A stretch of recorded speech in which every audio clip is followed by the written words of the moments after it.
The rectangular marquee tool is the next tool in the toolbar. So you can just see rectangular marquee tool. M is how you get to it. If you go here, there's an elliptical marquee tool. And I'm not going to talk about the single row marquee tool or single column marquee tool because I don't do a lot of interface design, so I never use them. Essentially, what these do is they do a single marquee going across the entire canvas. But let's just focus on the rectangular marquee right now and the various different options on it. So let's say we're on this layer, and let's make it a normal rasterized layer just for the sake of simplicity and get rid of all of the other layers because, again, let's keep this as simple as is physically possible.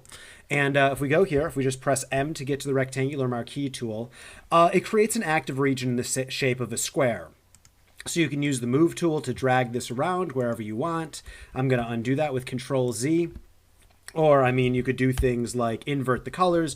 You can make it so you only draw inside of this active region right there. If I were to go to the brush tool with B, I'm not going to explain the concept of active regions here. It allows you to create a square active region. Different options. If you hold down Shift, you can constrain the proportion so it will only be square. If you hold down Alt first, I've never done that. Okay, it does it from the middle. So sometimes if you hold down Alt and Shift at the same time, it does it from the middle as a square if you want to do that. If you hold down Control, it actually makes it so it completely turns into the move tool. So let's say I'm in the middle of using the marquee tool. If I hold down Control, well, it'll just do that right there, and I won't need to switch to the move tool. I could just do it while still using the marquee tool. So, I mean, they're pretty simple right there. Shift constrains, as it always does. Alt makes it go from the center, similar to what happens in Transform. And Control kind of temporarily turns it into the Move tool. Other things to know is if you hold down Shift after you make a selection, you can add to the selection. If you hold down Alt after you already have an active region, you can subtract from the selection.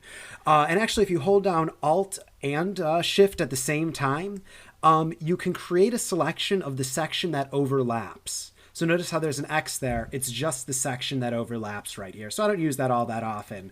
Those options are also located right here. Add, subtract, and this is kind of intersect, so Alt and Shift at the same time. Something you can also do is feather the selection. So let's say I wanted a feather of 5 pixels. Here, let me type this in as 5. Just hit Enter. And now if I were to do this, I'll hold Control to turn this into the Move tool. Notice right here that there is now a immediate feather of 5 pixels right here on this. And one thing to be aware of if you end up using that right there, the 5 pixels, make sure to set it back to 0. Otherwise, you might spend a while making a good selection, either with the marquee tool or with the lasso tool or one of the others, and then find out that you ended up feathering the edge so it's completely useless and you need to start over right there. That's no good. There's other things I wanted to say. Let's see, there's different styles. If you want to do a fixed ratio, so 15 by 4, something like that, you can do that. Fixed size, you can make it so it's a specific number of pixels. Use the crop tool to crop. Don't use the marquee tool. But this can be good if you want a particular size. Oh, the other thing I wanted to say is very rarely do you do something like this while keeping it on the same layer. It's much better to copy it and paste it onto another layer because that way you're doing non-destructive editing. See what happened right there? I selected it with the marquee tool. I pressed Control-C and Control-V, and that way it's on its own separate layer. You almost never want to just move it from the same layer because that gets confusing. You know, if I were to then try to move this piece down here, it all moves as one piece, and I just have no idea what's going on because I'm an idiot. Control-D to deselect. Nothing else all that interesting here. There are options for refine edge that I won't talk about for this. If you right-click, you can do things like deselect, select inverse, which is Control-Shift-Alt-I, I want to say. Control-Shift-Alt-I, or oops. That's not what I wanted. Control. All right, apparently I don't even know what it is. I do use it every so often. I'll use it with masks. There we go. It's just Control-Shift-I inverts the selection. You can feather it from here. You can refine edge from here. I rarely use save selection and make work path because those are confusing options. I'd rather just use masks.